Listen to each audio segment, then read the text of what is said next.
Mr. Keese and I approach very briefly? Well, the problem with that is I have about 5 microphones here, so anything you say to me will be on channels 2, 4, That's and 7. fine. Mr. Keese and I plan on putting it on the record. I just wanted to inform you of something very quickly. Okay. Okay. Can we approach? You can approach, but I can't. I understand. Sure. I understand. Oh yeah, would you be able to cut the mics for a minute? Because I can't go on that.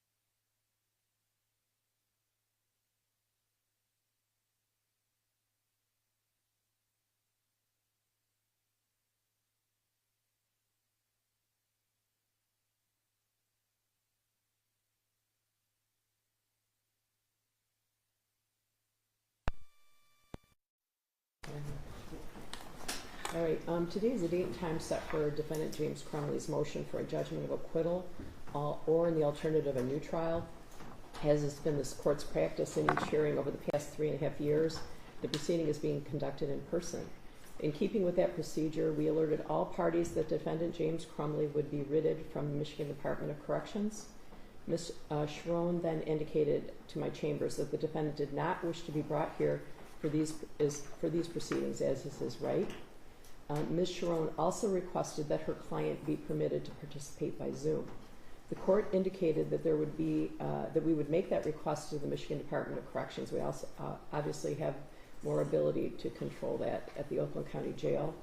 But we were unsure about whether the Michigan Department of Corrections would accommodate a Zoom hearing with the defendant that can potentially be lengthy. The Michigan Department of Corrections has accommodated that request to the extent that Mr. Crumbley will be able to see and hear these proceedings. And Ms. Sharon, I think you've indicated that Mr. Crumbley, although he has the right to be present for this hearing in the courtroom, that he's willing to waive that right to be present in court. Absolutely, Your Honor. As the court has correctly indicated, it was our request that he appear via Zoom, so I would waive his appearance for purposes of this hearing. All right, thank you. I wanted to indicate before we got started that I'm not in the habit of issuing late opinions. I tend to keep up with my responsibilities, so I wanted to let you know that I thought it would be appropriate to not issue an opinion on the remaining issue in the Jennifer Crumbley matter until hearing oral argument in this matter. So I will get back to you as soon as possible with regard to that. Thank you, Judge. All right.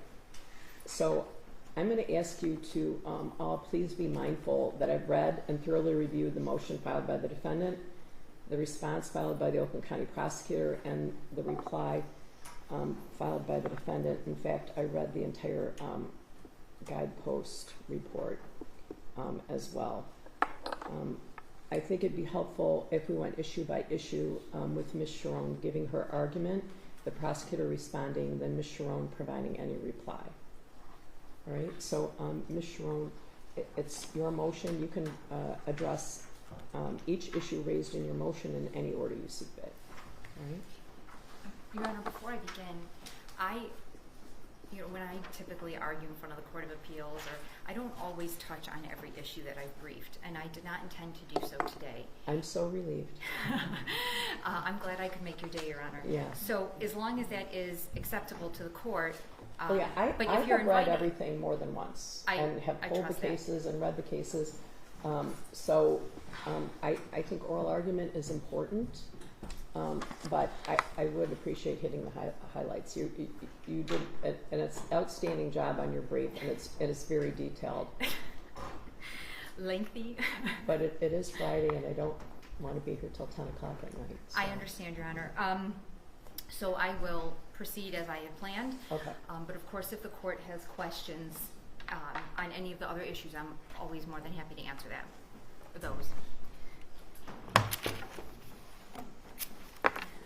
Again, Alona Sharon on behalf of Mr. Crumbley, Your Honor.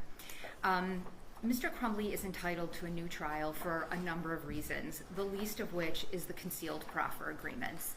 And so, Your Honor, I want to start off this morning by talking about the court rule, the discovery rule that's at issue here, which is, of course, MCR 6.201B5. Your Honor, the prosecution would read the court rule so that the phrase, quote, for testimony modifies all terms of that subsection. So it would modify any plea agreement, grant of immunity, or other agreement. But the prosecution's suggested reading of the court rule does not comply with our rules of statutory interpretation, rules of grammar and punctuation, and perhaps most critically, Your Honor, it does not comply with the purpose of the court rule. First, Your Honor, the court rule is not ambiguous. The use of commas in B5 separates each clause such that the rule requires the prosecution to disclose any plea agreement, 1, 2, any grant of immunity, or 3, other agreement for testimony in connection with the case. But if Your Honor does find that the court rule is ambiguous, then it should look to the rule of the last antecedent. And under the rule of the last antecedent, Your Honor, the clause for testimony modifies other agreement and not the first two phrases, plea agreement or grant of immunity.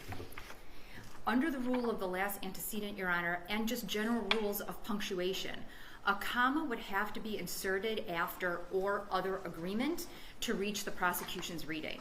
So essentially what the prosecution is asking Your Honor to do is read a comma into the rule that isn't there.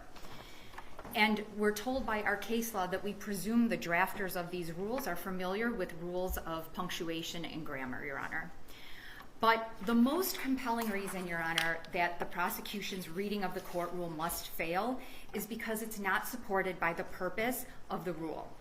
MCR 6.201B5 is born out of Brady versus Maryland, Your Honor, 373 U.S. 83. That case requires the prosecutor to, quote, disclose any information that would materially affect the credibility of his witness.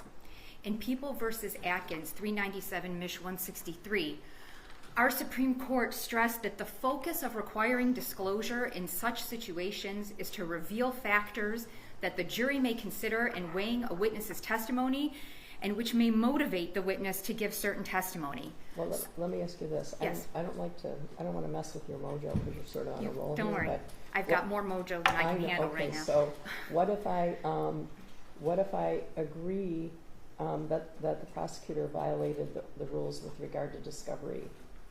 What if I agree with that? So where does that take us next? Yeah. So, sure. So you're telling me about a Brady violation, but no.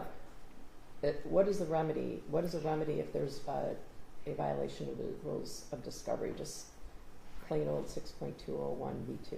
Sure, Your Honor. And I will answer that question in 10 seconds. Okay. I do just want to point out, because I feel like when the other defendant's case was argued, there was this sort of conflating of discovery violation versus Brady violation. They're separate. Okay, and I believe that Your Honor understood that concept. I just didn't feel like it was super clear on the record. So right now, I'm addressing the discovery violation. So as to your question of what is the remedy, right? What is the sanction? Well, because then you started telling me about Brady, so I agree with you that they're separate. So, Your Honor, I reference Brady because 6.201B5 is drafted in the spirit of Brady. It is drafted in the spirit of protecting a defendant's right under Brady, but they are two different claims. Okay. As to the sanction or the remedy, Your Honor, so we look to 6201J, right, that talks about violations. And under the court rule, as well as the applicable case law that's cited in the brief, Your Honor has wide discretion to grant an appropriate remedy or sanction. And Your Honor should be guided by a variety of considerations. First, if you just look at the plain language of 6201J, it lists several examples of remedies that Your Honor could use, except none of those would be helpful in this case because the prosecutor didn't disclose until following conviction. So then you keep reading, or enter such other order as it deems just under the circumstances. And you're saying that would be a whole new trial? Absolutely, Your Honor. because it is the only way to make Mr. Crumbley whole. It is the only way to correct the violation of the court rule.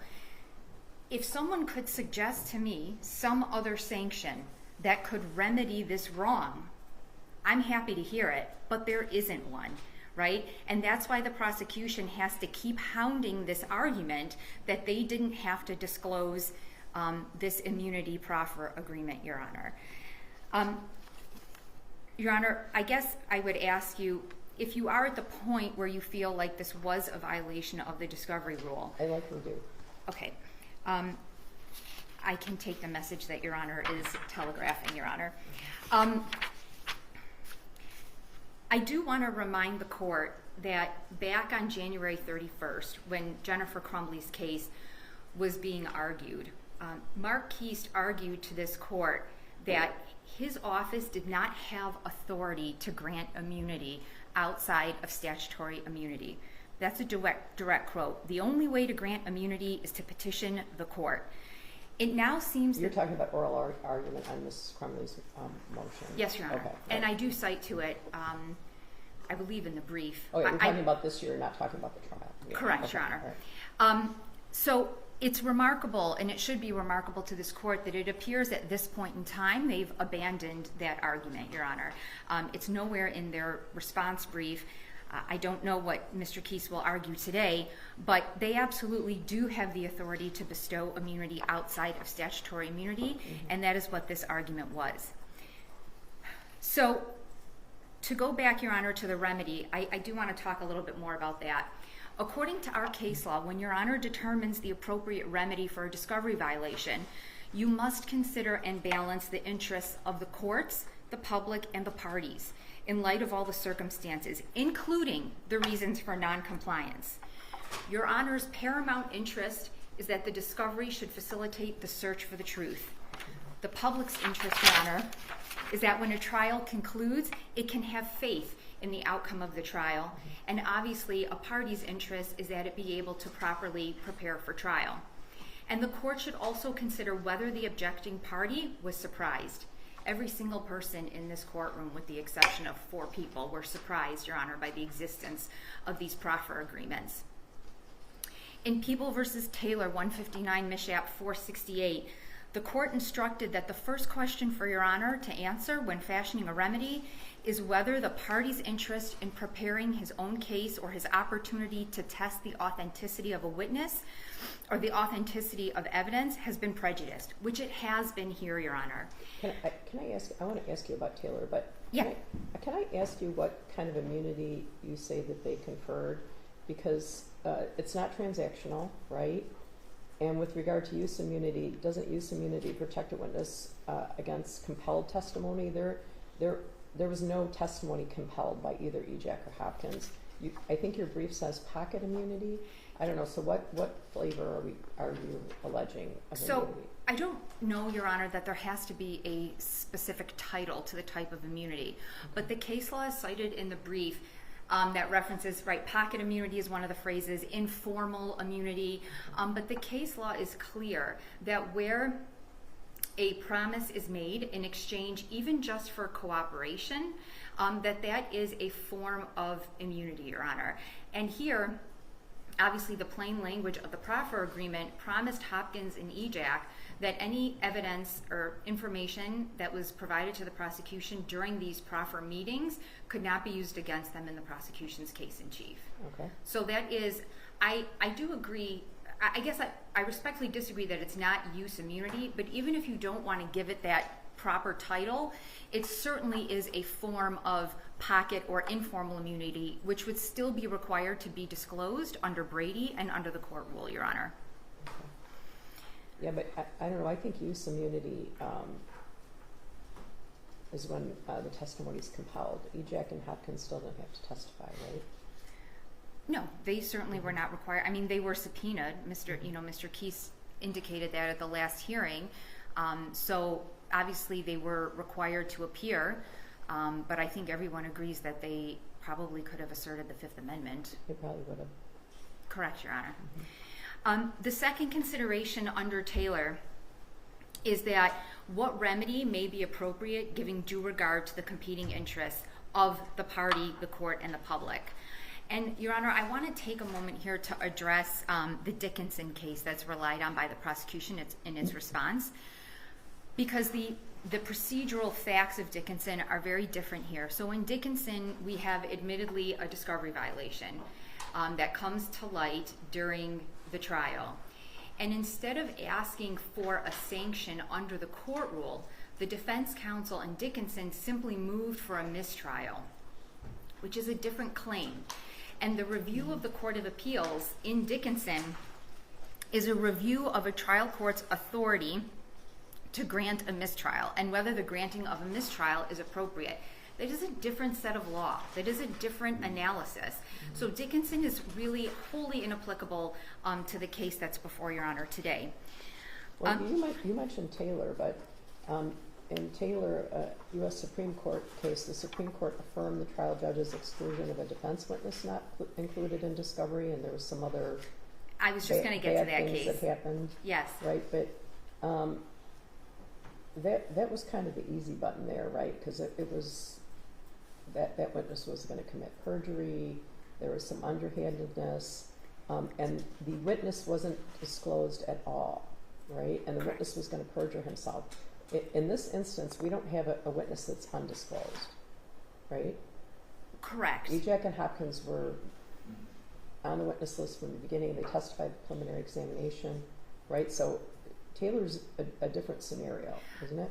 Your Honor, and I don't use Taylor for the purpose of the facts being necessarily on point, but what the case stands for. May I address that? Sure, go ahead. Okay. So, and Your Honor has touched on this a little bit, but just to kind of reiterate the basic facts in Taylor.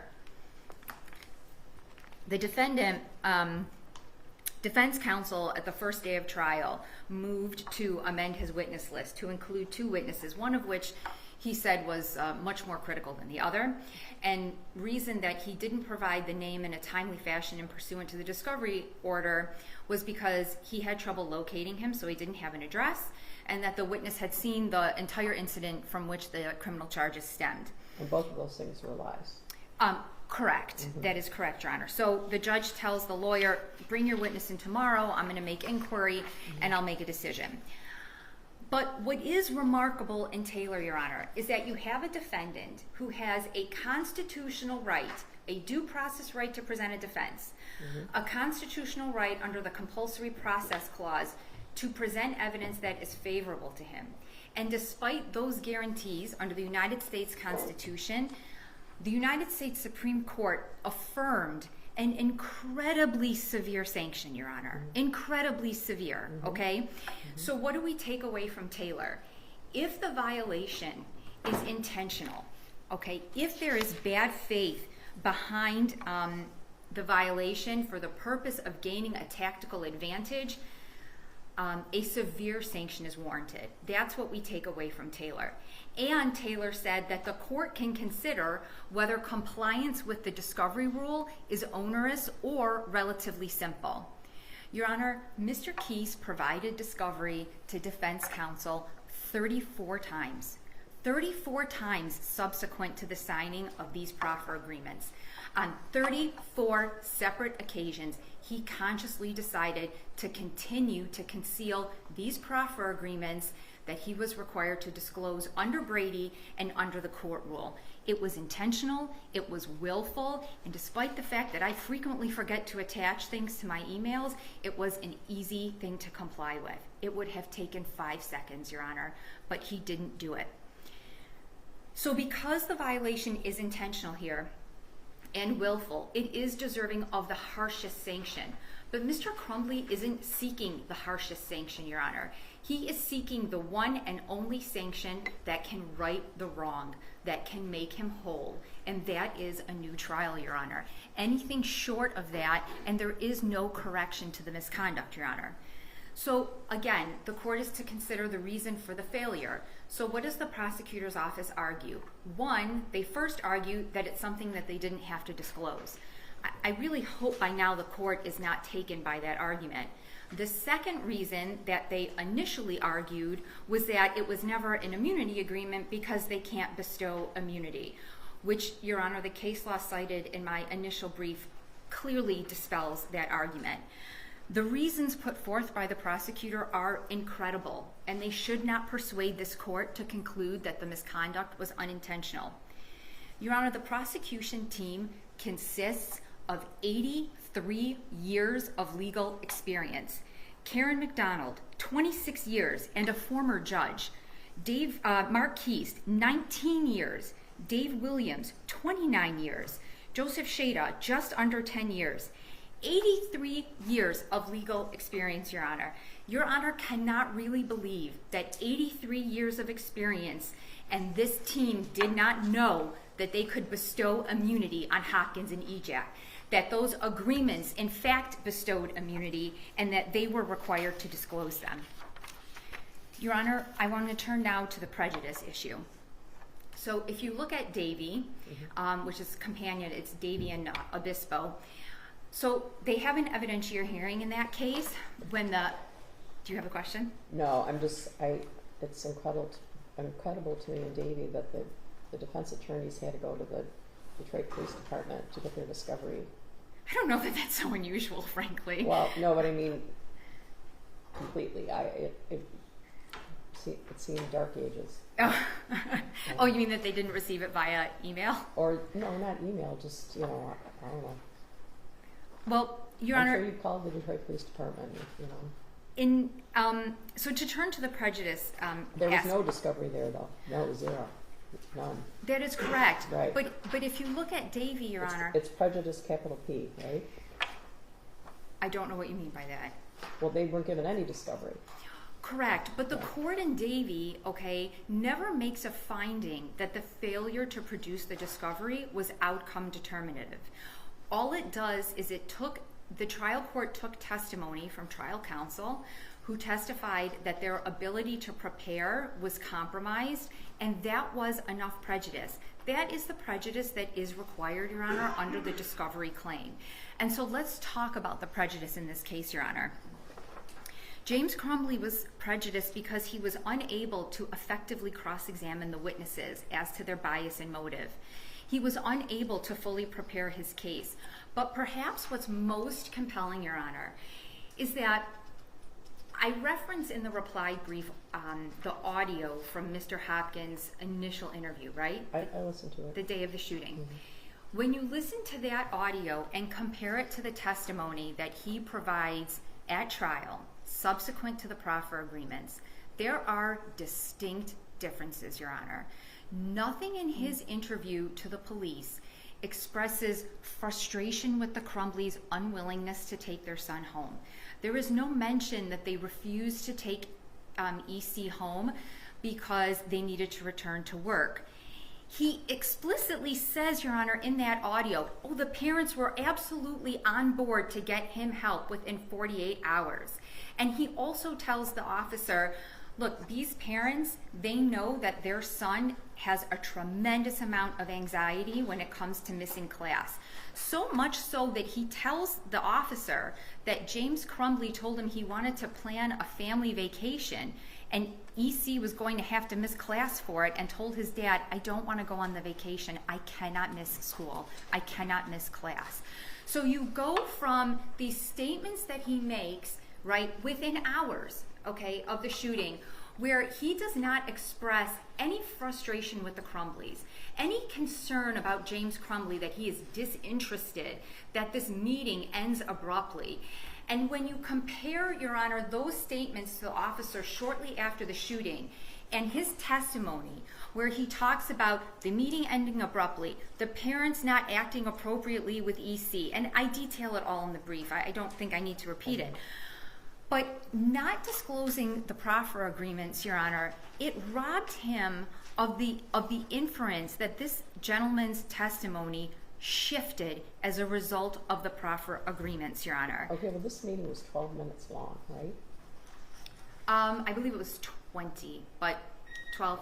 Mm-hmm. Yes, but the officer asked him repeatedly about the meeting, about the parents. How was the child doing? Were they willing to get treatment for their son? And Mr. Hopkins expressed no concern about the parents, not one shred of concern, not one observation in that interview about their conduct during that meeting, about their attitude during that meeting. Your Honor, we know that without the proffer agreements, Hopkins and EJAC would not have testified. That is a reasonable inference given their lack of cooperation with the guidepost investigation. They had no interest in transparency, and their interest was self-preservation. Okay, but the prosecutor would say that everybody's interest is self-preservation, right? So they were incentivized to shine themselves up before the proffer agreement, during the proffer agreement, and after the proffer agreement. No one, everybody, any reasonable person avoids being charged with a crime, right? 100%, but not every person is a witness in a criminal trial. Mm-hmm. That's what matters here, okay. Right? What gives them the bias and the motive to have that shift in the way he characterizes his interaction with James's interaction with EC, their willingness to get this child help. Here's the distinction, Your Honor. He talks about it when he's being interviewed by Joe Bryan at the jail too, right? There's an interview with Joe Bryan at the jail. Between Mr. and Mrs. and the child. And the two defendants. And a lot of those things are stated there. Are you talking about the exhibit that's attached? It's Exhibit 2. Yes, Your Honor. I reviewed that twice. Okay. There is nowhere in that interview where the Crumbleys indicated that they had to leave to go to work. That is not in there. There is nothing in there. They do leave to go to work, right? Your Honor, the point is that the prosecution tries, but the reason that they leave, Your Honor, and they leave EC at school, in that initial interview with Hopkins, he makes clear that those parents wanted EC to stay in school, Your Honor, because they had serious concerns about the amount of anxiety he experienced from missing class. And that's confirmed by Hopkins. He talks about in great detail how much the students have struggled because of COVID, and that EC seemed to struggle a lot from not being in school. His grades had declined a bit from that, and his parents confirmed that not being in class was incredibly anxiety-inducing for him. Wasn't he sleeping in class at some point? I believe that is a statement that he might have made to the CFP, and a teacher might have reported it. That's fine. But regardless of that, I don't think it's disputed that EC reported and his parents acknowledged that not being in school was incredibly difficult for him, and that he wanted to stay in class. So you go from Mr. Hopkins telling the officer these parents were on board, they wanted to keep him in school because they knew he would be upset if they took him out of school, to this shifting narrative at trial that no, they didn't want to take him because they didn't want to be bothered and they didn't really think he needed help, and so on and so forth. That is a remarkable shift in the characterization and the narrative of the Crumbleys, specifically James Crumbley and his conduct in that meeting, Your Honor. Okay, but regardless, that doesn't change. Whatever EJAC and Hopkins say doesn't change the facts. It doesn't change what happened. The parents came there. There's texts, there's videos, there's all kinds of things that happened before and after. Your Honor, I don't dispute for one moment. They came there. She didn't want to come at first, Mrs., right? And said she couldn't miss work, and then she comes. Then they're there 12 minutes. They leave without him. Like, nothing EJAC and Hopkins say changes that. Your Honor, the facts might not change, but the way that they're characterized and the narrative that's given around the facts, right? That's what's important, and that's what the prosecution used Hopkins for, in part, was to give testimony about how they conducted themselves in that meeting. The fact that they seemed almost irritated about having to be there. The fact that the meeting, quote, ended abruptly. And then this assertion that they really didn't seem to think getting help for him was important, which is the total opposite of what he says in that meeting immediately after the shooting. His exact phrase was, they were on board. That's it. So how do we go from there to portraying these parents as not caring, not knowing their son? It's just, they don't coincide, Your Honor. They are distinctly different. Well, she wasn't going to come at first, right? She said call the dad.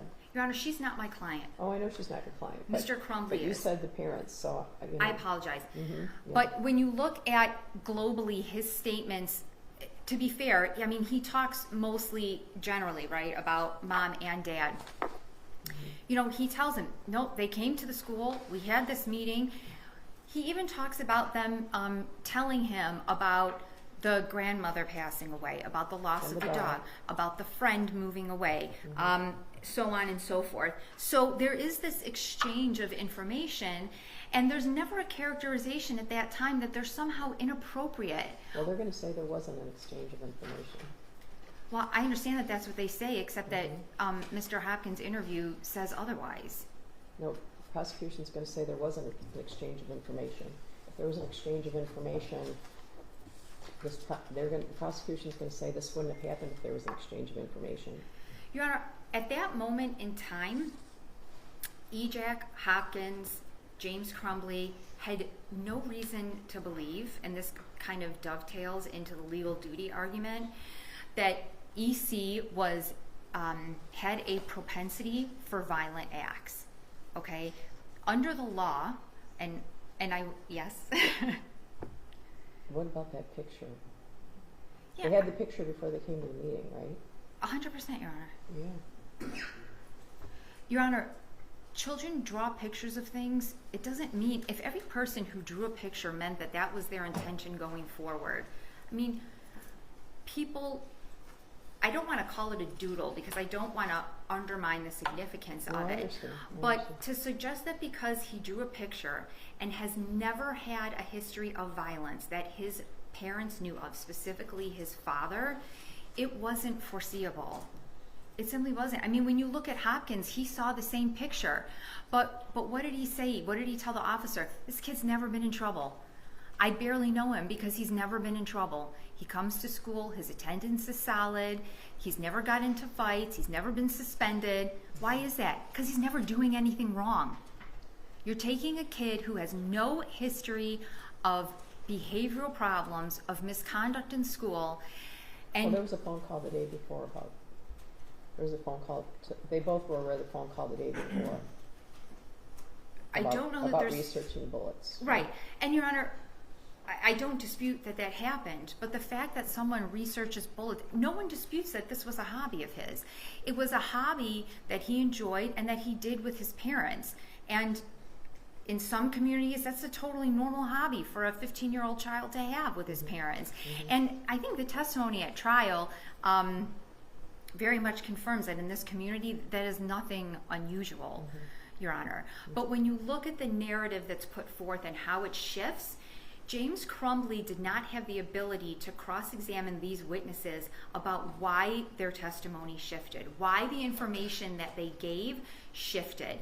And it would have been a reasonable argument and a reasonable attack on their credibility, Your Honor, to point to the proffer agreements for the reason in that shift. But again, Your Honor, even under Davey, the prejudice prong is whether or not the defendant's ability to prepare the case has been hampered, right? And that's exactly what you have here. That meeting and their alleged conduct and disinterest in that meeting was a huge part of the prosecution's case. Okay, so you're talking about materiality. Do you want me to let the prosecution respond, or? It's your courtroom, Your Honor. Whatever's easiest for Your Honor. Well, I think it'd be best to issue by issue. I guess I shouldn't presume that you're done talking about this part. About the proffer? Yeah, I am. Okay, well, I'm going to let them respond, 100%. And then I'll let you reply. Thank you. Thank you, Judge. I think the court, some of the court's questions, I think, correctly exemplified part of our argument, and that is the amount of evidence that was presented to the jury that is both uncontested and proved at trial that showed, irrespective of these witnesses, the guilt of the Crumbleys. Okay, but you're jumping to the end. Mr. Keese, you agree that a prosecutor is under a duty to disclose any information that would materially affect the credibility of a witness? Yes, Judge, the Brady If obligation, I had of a course. dollar for every time I said credibility is always at issue, I could retire right now, Yes. right? Credibility is always at issue, right? And so wasn't the defense deprived of a robust cross-examination? No, Judge, and I do want to point out that the interview that counsel was referring to, that was turned over to defense. Defense counsel had that Are you, in the first... Are you talking about the audio tape she sent me or Exhibit 2 to your brief? Which interview? The interview of Mr. Hopkins from November the 30th of 2021, along with the narrative statement summarizing that. Sure. So counsel had opportunities, if counsel sought at trial, to try to cross-examine on any inconsistencies. I don't believe there to be any material inconsistencies, and I'll get to that, Judge. Okay. I do want to highlight just a few things. I want the court to recall that the evidence showed that it was approximately 1:10 p.m. on the afternoon of November the 30th, 2021, when the active shooter alert went out to parents of Oxford High School students. Those parents raced to the high school in hopes that their children were unharmed and alive. But James Crumbley didn't. He went home. He went home to look for the gun that he bought his son just 4 days before. He went home because he knew his son was the shooter. James Crumbley is the person who bought the murder weapon. He's the person who didn't lock it up, even though he was given the cable lock and an easy way to do so. James Crumbley knew his son had lost his only friend just the month prior. James Crumbley knew that his son's only hobby at this point was going to the gun range, and that his son had voiced signs of mental distress months prior. It was James Crumbley who wrote to his wife, "My God, WTF," when he was shown that math worksheet. This series of choices that I've just outlined led directly to the deaths of Hannah St. Juliana, Madison Baldwin, Tate Muir, and Justin Schilling. And those series of choices had absolutely nothing to do with Ejac or Hopkins. But not only that, I dispute that the crux of the testimony of Hopkins and Ejac was not uncontested, because it was uncontested.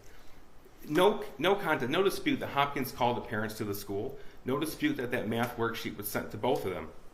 He provided a list of mental health resources to the defendants at that meeting. We know that because that's on video. He said he wanted them to get their son help that day if possible. He never testified, and he never told anybody that he had threatened to call the school resource officer or the police. It's uncontested the length of the meeting. We know that because it's on video. We know the shooter went back to class. We know that no discipline was handed out. We also know that neither Hopkins nor Ejac voiced that they thought at that time that the shooter was a threat to anyone else but himself. That uncontested evidence was used in part by the defendant to try to cross-examine those witnesses. This isn't testimony used to stretch or to impress the prosecution. That was just what happened. This is not evidence of somebody who was trying to curry favor with the prosecution judge. And that's important because ultimately, if the court has already made this decision on discovery violation, ultimately the decision is remedy. I don't think you should, and I would like to go through that discovery violation briefly, if I may.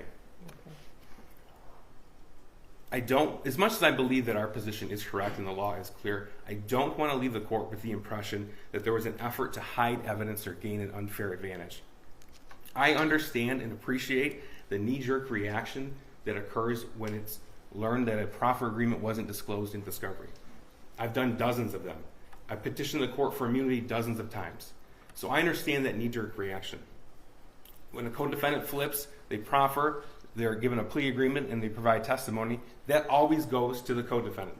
Always. The same as someone is given immunity to testify. And the court correctly identified this. We petitioned the court for immunity to compel testimony. That's what use immunity is, Judge. And whether or not there is some sort of other name for immunity out there, that is not what was included in the proffer agreements. Well, I think what Ms. Sharon said is they got something. They got the opportunity to tell us what happened in the first meeting and first meeting only, with a promise that we wouldn't use what they would say to us should they be charged later on. Yeah, well, there's an incentive there, right? Judge, to the extent that they had any incentive to tell us what they wanted to or tell the police, that would have existed irrespective of the proffer agreement or not. They were sued in, I think, 1 week after the shooting, multiple lawsuits, they're sued personally. That was not a secret. The civil depositions occurred post-exam, pre-trial. Trial counsel had copies of their depositions. Sean Hopkins testified 4 times. Nick Ejak testified 3 times, each without protection. Have they testified before the proffer in the civil case? No, civil case was post-preliminary examination, pre-jury trial. Where were the depositions in the civil case in relation to the proffer? Post-proffer. Post-proffer. Yes, proffer is 2021. Okay. I don't know the date offhand of the civil depositions. Okay. I do know that it occurred because we obtained the transcript, as did trial counsel. The prosecution was not a party to that. Now, I say all of this because I appreciate the advocacy for a defendant as well as that knee-jerk reaction. But it is one thing during the appellate process to argue the interpretation of a court rule and quite another to assign ill intent. And I think that's important for the court to know when reviewing remedy. Okay, but you're not telling me that it was a boo-boo, right? It was intentional. That it was there was a willful non-disclosure. No, Judge. You I would guys like. decided you didn't think you had to turn it over, right? Thank you for bringing that question up, Judge. And I want to go back to the Nick Ejak statement because I think this is a perfect example of this. At the last hearing, the co-defendant's hearing, we talked about the recorded statement of Nick Ejak. That occurred in 2021, and when it was decided to have him testify for the prosecution in 2024, we should have gone back through and identified that as a statement under the court rule. That was a mistake and was made without malice. It's not being argued here today because there's nothing exculpatory about it. Well, I did think it was interesting that I wasn't provided with it. That means no one really cares about it, right? Correct, because there's nothing exculpatory about it. Oh. Now, in the same vein, the proffer letters in 2021 were put in the work category box. They were not revisited in 2024. The law supports, as much as I firmly believe, and that's why we breathe this is why I'm arguing this to the court, that the law supports my position that the reading of the court rule does not require that. It does not mean that these proffer agreements were shoved in the back corner of an office and decided to conceal evidence from the defendants. It wasn't turned over, Judge. That's a fact. But it would be an error to ascribe ill intent to that. Well, it was intentional that they weren't provided. I mean, it was right. But I don't want. You guys didn't forget if they existed, for sure. I don't want to paint the picture, Judge, that we had a roundtable discussion about this to talk about whether or not to disclose the proffer agreements or not, because they were very quickly identified not to be discoverable, Judge. Okay. We went through items. We went through statements of witnesses. Do we need to redact this? We went through body-worn camera. What portions do we redact? What portions are relative to the case and fit the court rule? That sort of analysis didn't occur with this evidence, Judge. And I don't want my advocacy here regarding the court rule and the interpretation of the court rule to be mistaken for an admission that we try to hide anything from the defense. So that's the point I make, because that's very different. That's an important distinction, Judge. I want the court to know that from the prosecutor's intentions throughout this case, from deciding whom to charge with what crimes, discovery process, trial preparation, and trial itself, were just. And I want to highlight something that is, I believe, a perfect example. This court recalls how we came to have separate trials to begin with. Trying this case twice was a logistical nightmare for a number of reasons, Really? Judge, as this court knows. Our witnesses had to testify twice on international TV. Most importantly, we had to put our victims through this twice, and they had already endured 2 long years of seemingly endless litigation at that point. But it happened because... torture for everyone. It was, Judge. Mm-hmm. And the reason it occurred is because we listened to jail calls, we interviewed witnesses on Jennifer Crumbley's witness list, and we learned of Jennifer Crumbley's desire to present antagonistic defense.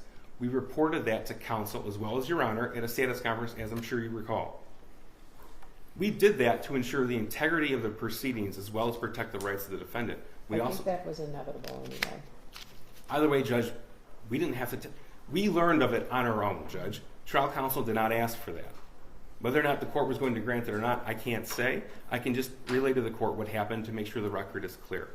In addition, we created waivers to make sure the defendants knew the dangers of joint representation. We created waivers when the trial counsel split to make sure they knew about how to protect prior client safeguards.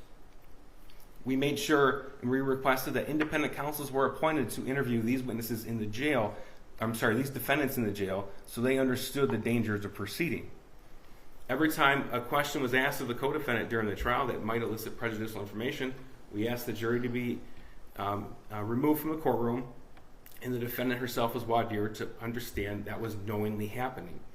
Way back in the preliminary examination, when trial counsel was in danger of conflating the evidence as to each defendant, it was the prosecution who stood up and made a point to notify the judge and trial counsel we have separate defendants, separate pieces of evidence. Judge, again, we do this to protect the rights of the accused, and it would be wrong to ascribe ill intent to any real or perceived discovery violation. But let me talk about the court rule. So 6.201B5 says, upon request, the prosecution must provide each defendant with any plea agreement, grant of immunity, or other agreement for testimony in connection with the case. I do not agree with counsel's interpretation of the rule that for testimony does not apply to all three phases here, and I certainly do not agree with counsel that these proffer agreements were immunity agreements. I talked about this at the last hearing, Judge. If the court has questions regarding that, I can certainly go through it again, but I'm sure the court recalls. I adopt those arguments here today. As much as counselor or the court cannot inject a word or phrase into a court rule, at the same time, we can't make an agreement something that it's not. We met with these witnesses to prepare them for trial multiple times. The proffer agreements never came up again. Their attorneys didn't even show up for those prep meetings most of the time. That is not a situation that we commonly think of as a proffer agreement that must be turned over. So that is an important distinction, Judge. Let's talk about prejudice now. We briefed that extensively. Judge, we also briefed extensively the whole last antecedent series modifier rule. If the court has additional questions on that, I'm happy to answer, but I think counsel, as well as the prosecution, briefed that extensively. Judge, even assuming that these proffer agreements would fall under the court rule, the defendant must show actual prejudice. And that's where we look at the same standard as Brady materiality. Mm-hmm. And that is why I started off with all of these series of choices that James Crumbley made, irrespective of those two witnesses. Evidence is material. This is Chanel 495-142, Yes, Judge. 2014 Michigan Supreme Court case. Yes. And Judge, going back to, I described what happened with the proffer agreements and their non-disclosure. Counsel did make a point to say that I disclosed discovery 34 times and each time chose not to turn that over. That's not true. It was the first time, and it wasn't revisited. That's an important distinction. It's not splitting hairs, and again, it's something for this court to keep in mind when determining remedy. I'm sorry, I interrupted you regarding Chanel. No, I just wanted to... Right. I think that's a that's a great case to review because of what happened in that case compared to what happened here, Judge. Sean Hopkins and Nick Ejak were not needed to identify the defendants. They weren't needed to, didn't have motive to put a case on somebody else.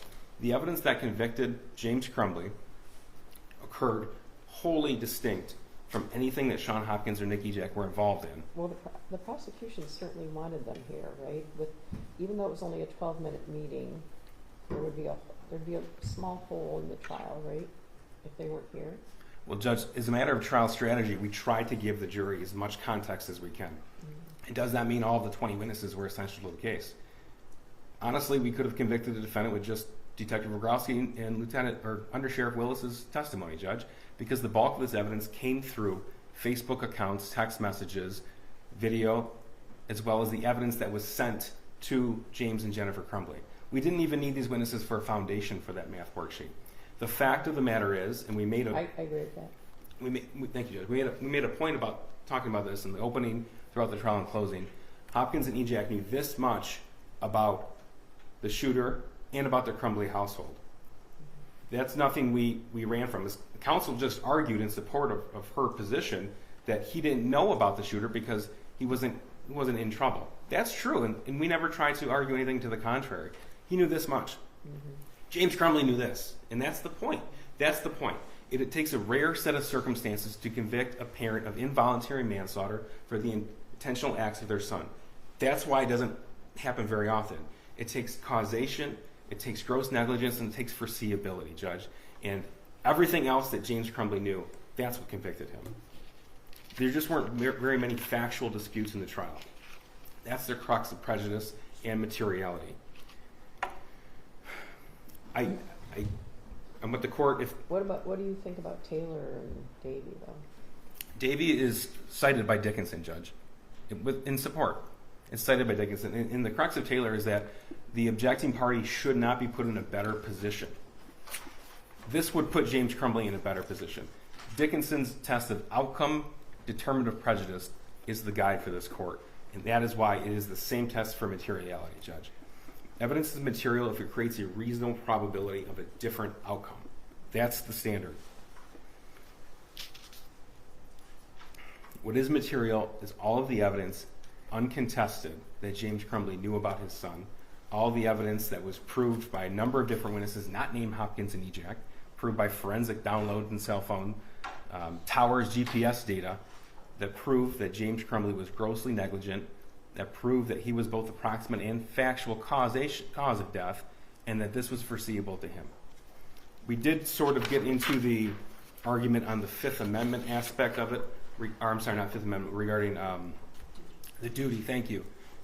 If the court would like me to. Do you want me to let her respond to you, and then we'll talk about duty? I issued a ruling already on inconsistent theories and duty and unanimity, right? So. Not in this case, Your Honor.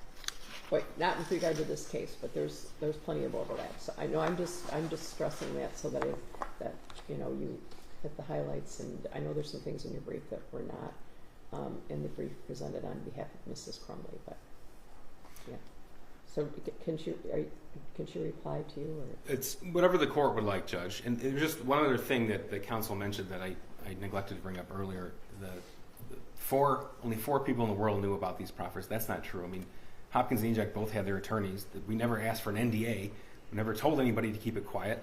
I have interviewed gang member witnesses before where their safety would be in danger if things got out, if they didn't testify. That's not the case here, Judge. And I keep bringing this up, the difference of what we commonly refer to as proffer, just because I want the court to contextualize what actually happened. I just want the court to be aware of that. And the only aspect on duty I want to bring up is that essential part of duty is foreseeability, which was instructed to the jury. That was part of the jury instruction, so that's all on that part, Judge. Thank you. You want to reply? Thank you, Your Honor. A couple things. It's always difficult because I can never read my own handwriting. But when Mr. Key stands before Your Honor and says that these proffer agreements were identified as not discoverable, frankly, Your Honor, that's terrifying. It's terrifying to think about potentially how many other cases they haven't disclosed similar agreements. It's terrifying that a prosecution team with 83 years of experience doesn't know that they have to disclose this under Brady. My reaction is not a knee-jerk reaction. It's a reaction that is born out of the Constitution, out of defendant's right to due process and to present a defense and to cross-examine the witnesses against him. So if our Constitution wants to be called a knee-jerk reaction, then that's fine. But my reaction, and I think the reaction of a lot of people, Your Honor, stems from constitutional guarantees that a criminal defendant has. And I'll knee-jerk react to that all day, Your Honor. Your Honor, he made a comment and sort of went through this litany of events that speak to the virtue of the prosecutor's office, that because they did the right thing in one instance, it means that there was no bad intent here. Your Honor, I'll tell you what the difference is. The difference is those instances that Mark Keese talked about were instances that were on the record in open court, not in a closed room at the prosecutor's office where they could shove a proffer agreement into a drawer and not revisit it for 2 years before this case moves to trial. No, I don't think he's talking about instances that were on the record. We had a combined pre-trial conference in the jury room, and that's when the prosecutor raised that there were jail calls from Mrs. Crumbley, basically indicating she was going to flip on her husband. So, right, but that's known to the defendant. It is known to a defendant. Jennifer Crumbley knows that she's planning on flipping. Yeah, Mr. Crumbley didn't know that. I understand that, but she knows, her attorney knows, it's not something that's clandestine. It's not something that the parties aren't aware of. Mr. Crumbley and his attorney didn't know. I understand that, but But, Your Honor, if one defendant knows about it and that defense counsel knows about it, quite frankly, I'm not sure why the prosecutor's patting itself on the back, because defense counsel would have had an obligation to disclose it anyway. So it's not as if they were, well, I'll just leave it at that, Your Honor. Again, I want to stress the distinction between discovery violation and Brady violation. The tests are different. The tests for materiality are different.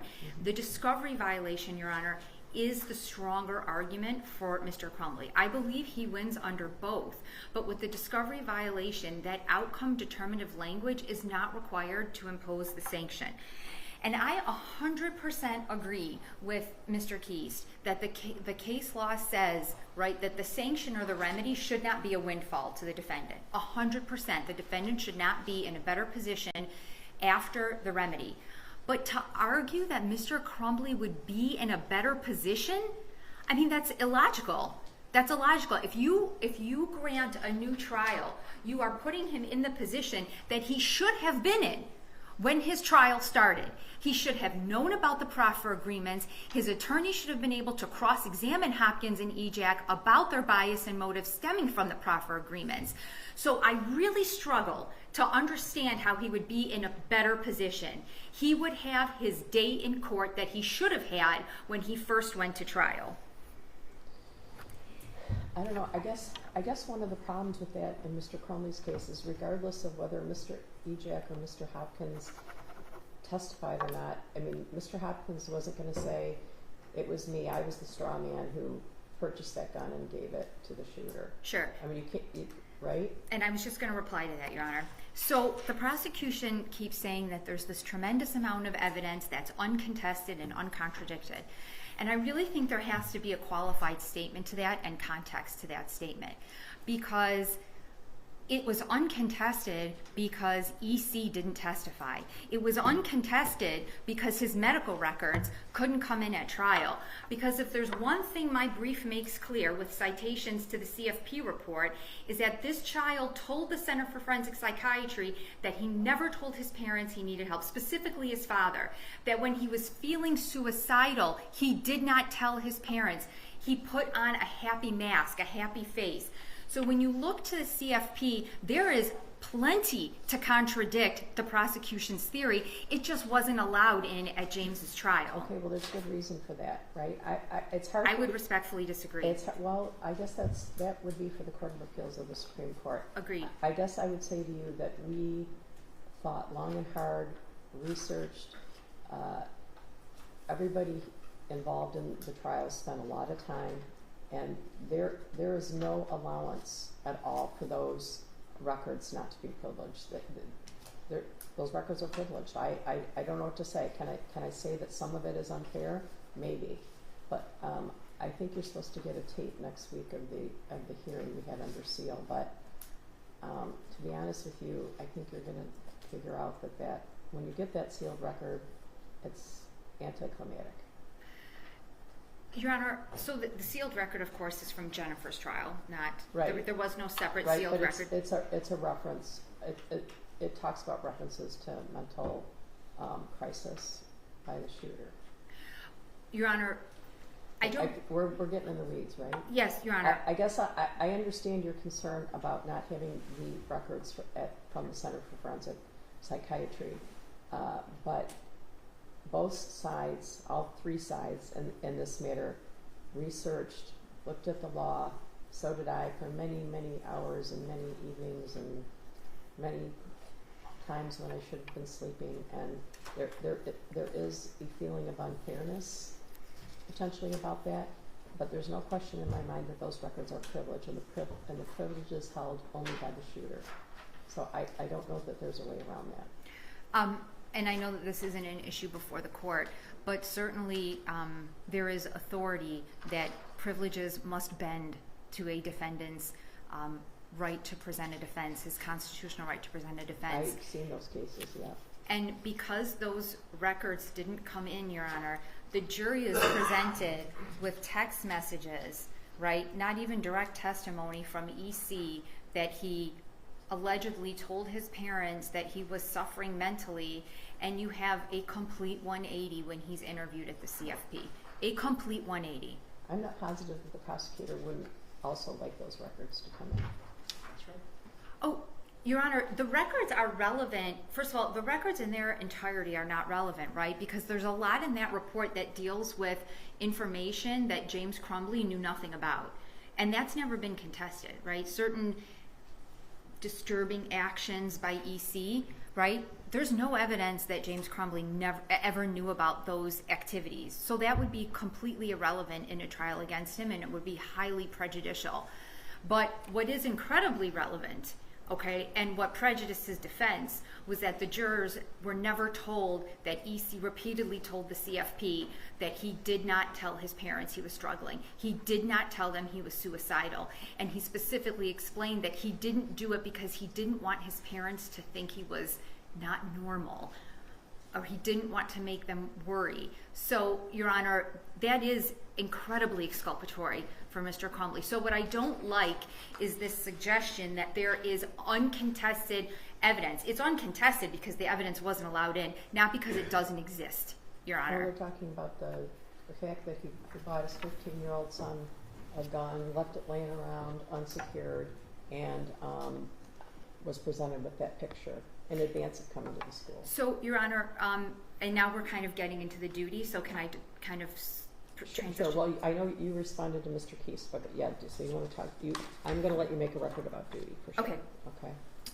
Your Honor, so first of all, I would say that additionally, EC, reported that the gun was hidden from him. He went into his parents' room knowing that they were sleeping and removed that gun at a time when he knew that they would be sleeping and that they had hidden it from him. They did a bad job. Not all parenting is perfect, Your Honor. They kept it from him, and they were not legally obligated to lock it at that time. Your Honor, as it relates to the duty issue,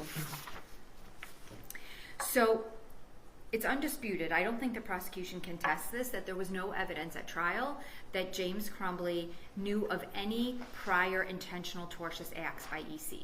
There is no evidence of that. Without this knowledge, Your Honor, he cannot have a duty. There is no legal duty, and there is no ambiguity in the case law. In its brief, the prosecution cites from the Muma case, which is a case that I cite, and they cite the following language. Since the law, as stated above, stresses foreseeability as a prerequisite to a finding of actionable negligence in cases of lack of parental supervision, and we find no such foreseeability here, we hereby affirm the lower court's judgment. That's the quote in the prosecution's brief. But if the court looks to just the preceding paragraph, right, you would see that also in the Muma court, it talks about the child in the Muma case, right? He takes his parents' car and he gets into an accident and inflicts injuries. And the court says that the child did drive the car the day before the accident, but this was after his parents had left for the weekend. Therefore, the defendant parents could not have anticipated or foreseen that their son would take the car while they were away, since he had never done so before. Mm-hmm. Foreseeability, Your Honor, is born out of a parent's prior knowledge of prior tortious intentional acts. That is what makes that child's acts foreseeable and what gives rise to the legal duty. There is no evidence of that in this case. What also strikes me, Your Honor, is that the prosecution asserts in its brief that the cases on which I rely do not include this requirement.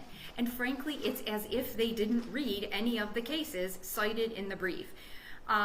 Your Honor mentioned I took it as a comment on the length of the brief, which is fine. I mean, it was long. But it's long because It's not that long. 51, that's even longer than the Court of Appeals accepts at this point. But the cases, Your Honor, that are cited, I don't just give the court the name of a case. I explain the facts, the holding, why it applies.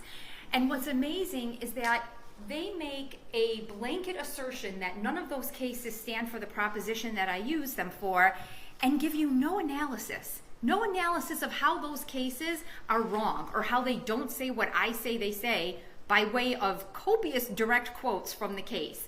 So if you remember, they criticized defense counsel in their brief, not me, trial counsel, about abandoning an issue, right? Because you can't just make a claim and then completely fail to develop it. That's exactly what they do when it comes to this duty argument, Your Honor. They just want to say to Your Honor, hey, Judge Matthews, what she says the cases say, they don't really say that. Okay, now let's move on. Let's not engage in any meaningful analysis to persuade Your Honor of that point. The case law is the case law. Prior knowledge by a parent is what gives rise to the legal duty. There is no evidence of that here. Don't you think that the Court of Appeals sort of touched on this? I do think that they did. And frankly, I don't. They talk about I'm this trying being to an be extremely unique set of circumstances. Your Honor, different. You don't want to call up Court of Appeals on the record? Oh, no, that's fine. I think my reputation there is good enough. But different lawyers will raise issues in different ways.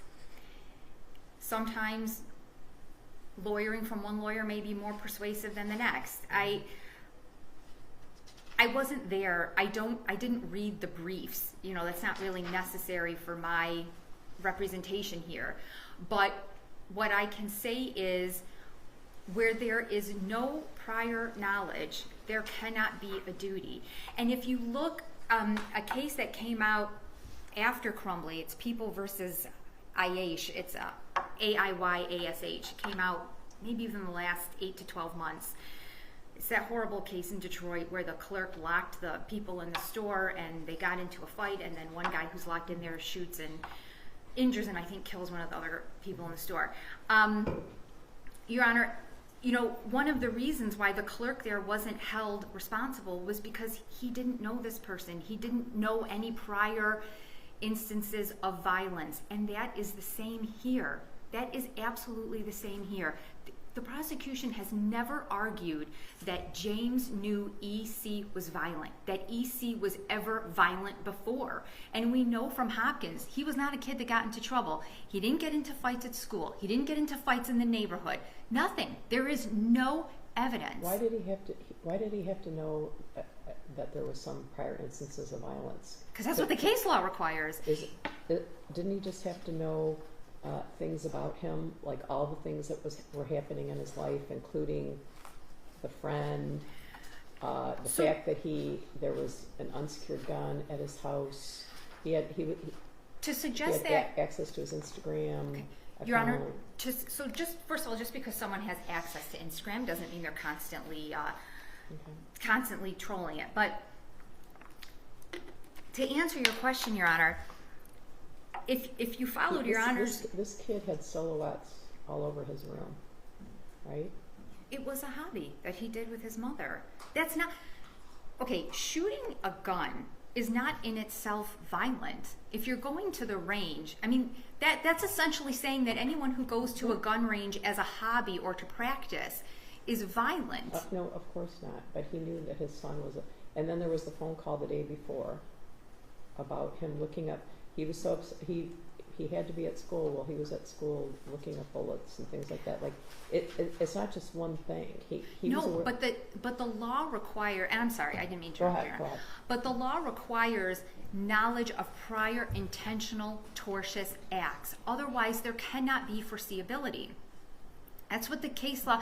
I mean, Your Honor, you have cases that I cited where the parents had some knowledge that the children were engaging in sort of somewhat nefarious conduct, but because there hadn't been explicit acts of violence, then the parents don't know about the propensity of that child. You have a child here who engages in a hobby with his parents as a way of spending time together. That is not an act of violence, okay? And to suggest that just because he may have been struggling and feeling sad, which is what Hopkins described him as, right? He just seemed sad. To suggest that somehow gives foreseeability of someone committing a mass shooting, okay? In today's climate, 80% of us are probably sad the majority of the time. that doesn't mean we're going to go commit a mass shooting, and it certainly doesn't make it foreseeable. The standard is prior knowledge of prior intentional tortious acts. Without that, Your Honor, there is no legal duty for the parent to act. Your Honor, that is my argument as to the duty part. Okay. That concludes Well, the duty portion of the program. Does so- Your Honor want to give Mr. Keys an opportunity? I don't know. Do you want to? Would you like to respond Sure. to the argument? I Judge, did? just Yeah. briefly. Okay. This has been before this court before, so I'm not going to belabor the point. I believe the court is correct. The Court of Appeals did touch upon this, as well as the court. I should say that I'm definitely interested in and required just to consider each defendant individually and separately. Of course. Thank you for making that record, Judge, and that's absolutely true. I bring that up only because the issues are so similar, and I believe the court can draw from that. It is, again, a unique set of circumstances, and the Court of Appeals made this point, as did we in the Court of Appeals, and to the jury. A unique set of circumstances where a parent could be held responsible for the acts of a teenage son. Foreseeability is key. I agree. Foreseeability is an essential part of this, Judge, and that was argued to the jury. That's a jury question. Those are the aspects that were put forth to the jury, and the jury made that determination. There are multiple ways.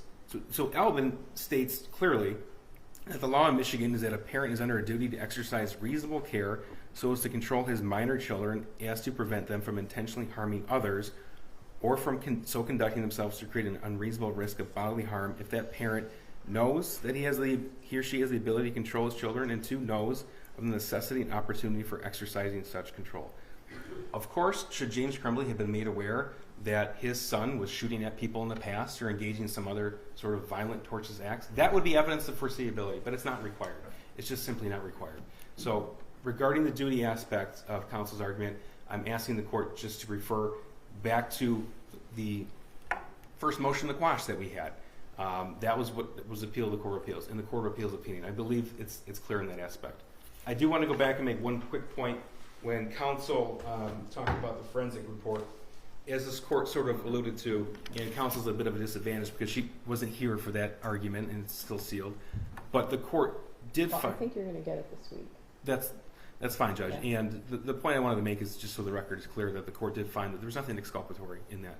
In the That court, was one section, though. I should point out that was one portion of the Forensic Center report that was specifically requested, and we had the closed hearing. that's about correct, Judge. That's correct. And also, Judge, there's no criticism of trial counsel in not pursuing this issue. She removed the shooter from her witness list, probably for a good reason, because it doesn't stop with just questions defense counsel asks. We have a whole lot of questions they ask too, and there are a lot of information. Are we going somewhere else now? No, I was just responding to Okay. counsel's argument regarding the This will come forensic up again, report. right? Yeah. Yes. Okay. Yeah. Thank you, Judge. All right. Your Honor, I'm not going to address the duty issue anymore. I think it's been well covered. The last issue I intended to address was the Fifth Amendment issue.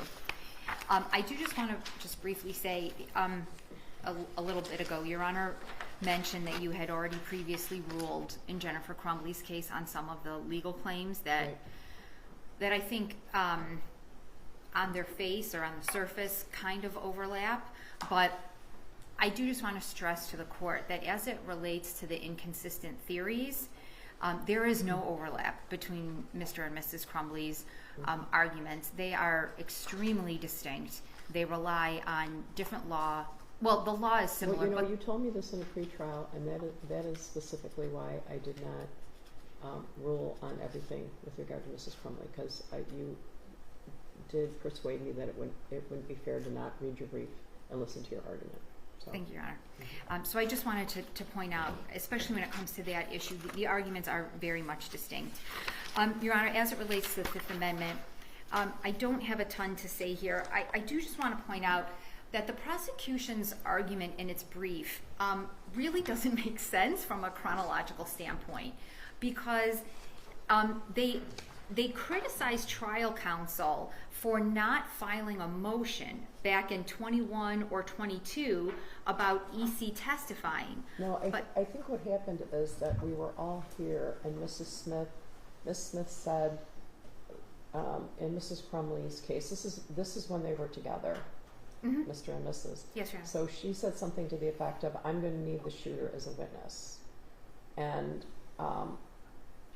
knee jerk, I said, you can't take a fifth in front of the jury, so Of course. you got to send up a flare if you think that's going to happen, because he can't take a fifth in front of the jury. So I pointed that out, and I encouraged a motion on that issue. And at that time, both of the defendants were together. So Ms. Smith was here and Ms. Lehman was here. So I think that's what the prosecutor is alluding to. That's back when they were together, and I was sort of surprised to hear that, because that would be a whole thing, right? Surprised to hear what, Your Honor? That she said, that Ms. Smith said she wanted to call the shooter, and then later made it sound like I was required to compel the shooter to testify, right? So that.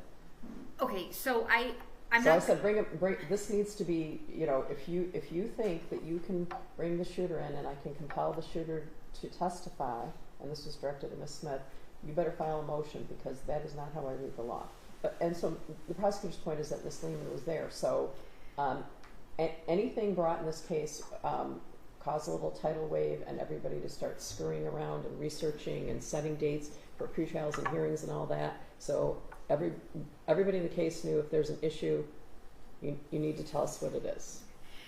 So, Your Honor, to respond to that, my point is that in 21 or 20, so that hearing happens, I believe it's June 27th of 22. Mm-hmm. Mr. Keese, if I'm wrong, feel Yep, free to. June 27th. Okay. Is that at that point in time, there had been no invocation. No one on behalf of EC, and EC himself, had not invoked his Fifth Amendment right against self-incrimination. What had happened at those Correct. time periods, thank you. At that moment. Correct. So there was nothing ripe to bring before Your Honor in terms of filing a motion to compel testimony, because he hadn't invoked. The very first invocation happens, I think it's 1 day prior to Jennifer Crumbley's case, which is January of 2024. So I think there was a feeling of shock when she said that, because I think everyone at that time truly believed that calling the shooter as a witness would be tantamount to dropping a bomb in the middle of the courtroom. Well, Your Honor, and okay, I don't disagree, because Your Honor is entirely correct that you can't put a witness on the stand knowing that they're going to invoke. But no one knew whether or not he would invoke. That's number one, because he hadn't invoked. And then once he does invoke, respectfully, Your Honor, that imposes certain obligations on Your Honor.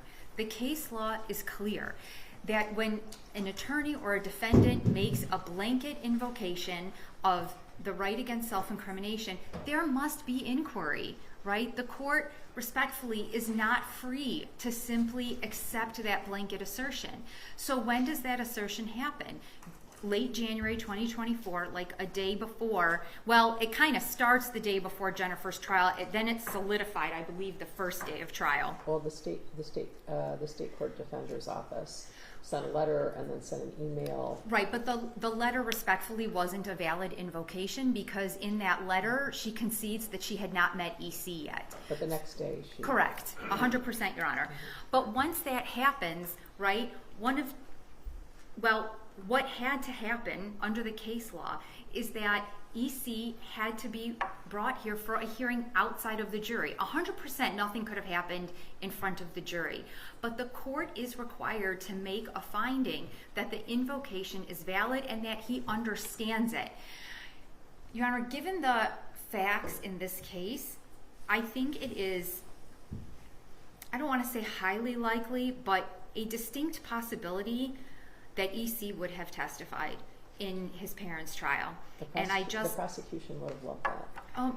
I don't know that, because then all of his statements to the CFP, Your Honor, about never telling his parents that he was struggling that is the center of their case.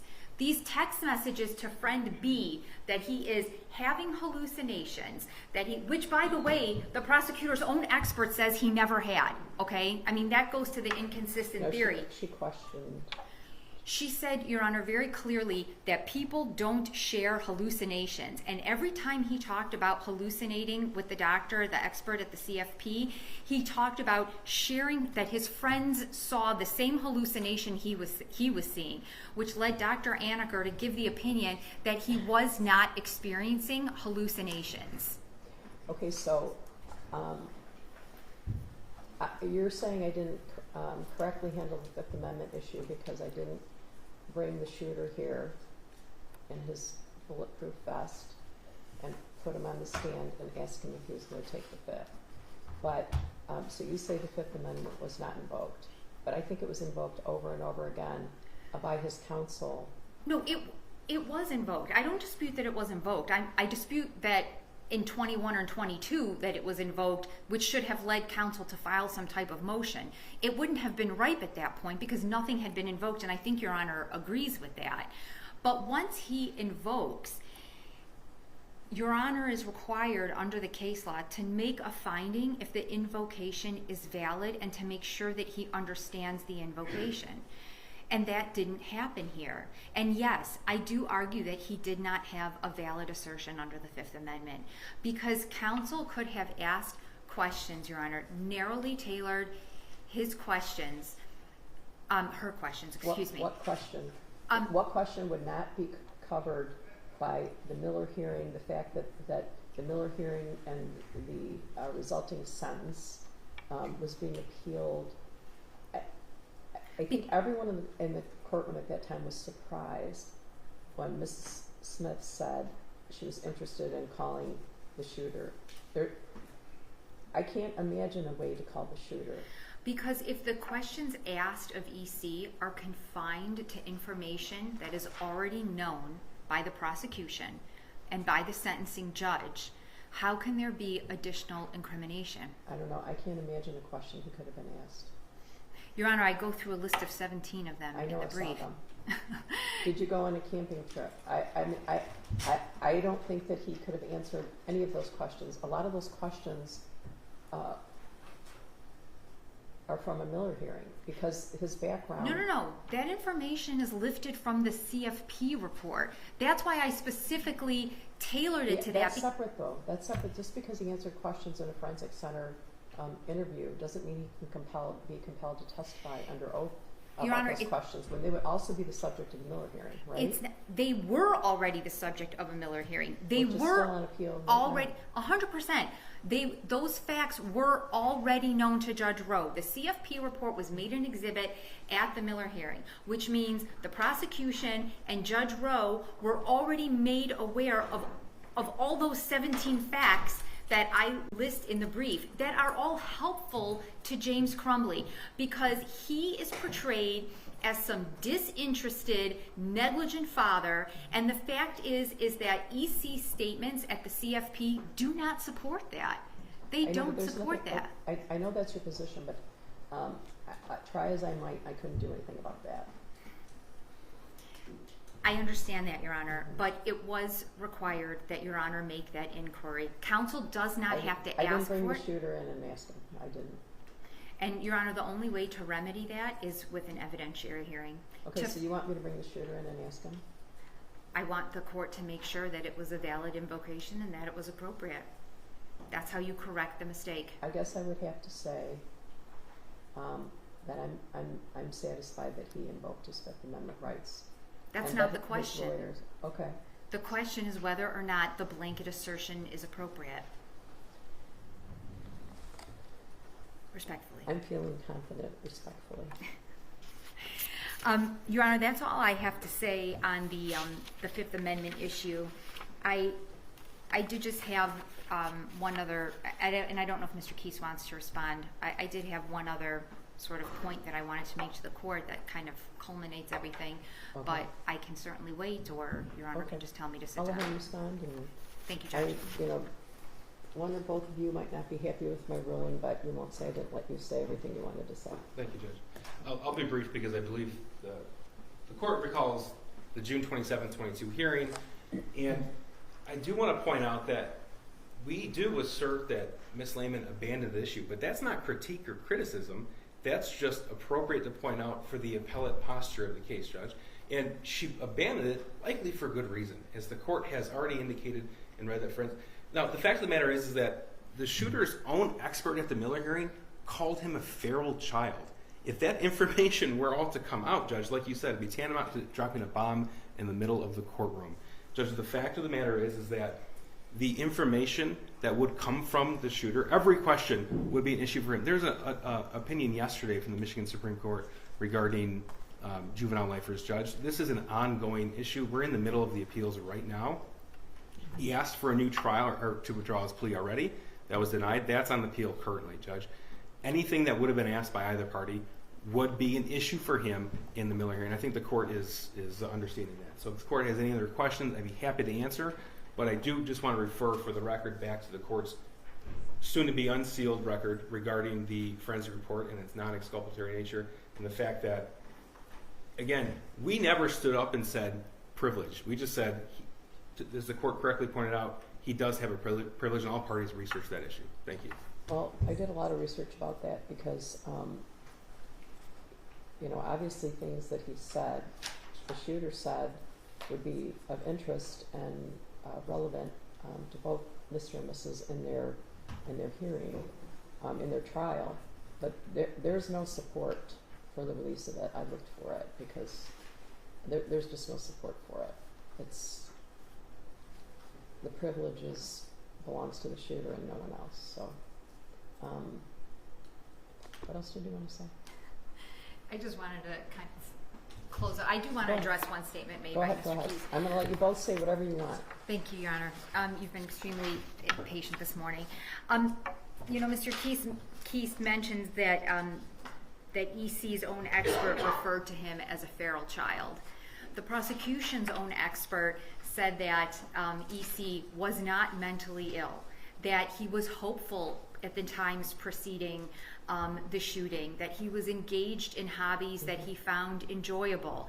So to the extent that you want to start putting out there what different experts said, it's the prosecution's expert who portrayed EC at his Miller hearing as hopeful and engaged and spending time with his parents and generally had a very good childhood without negligence and abuse. Those are, Your Honor, direct quotes. They are in the brief, and I've attached her testimony from the Miller hearing. So I am not playing fast and loose with the facts, Your Honor.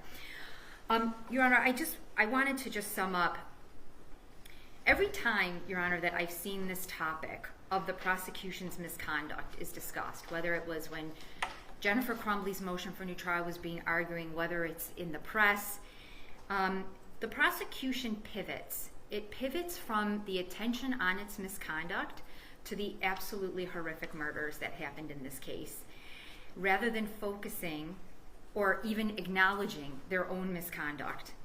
And Your Honor, it is, in my opinion, a very blatant attempt to distract the court and the public from how they failed to give James Crumbley a fair trial, how their misconduct robbed him of meaningful cross-examination and a chance to expose to the jury the biases of Hopkins and Ejac.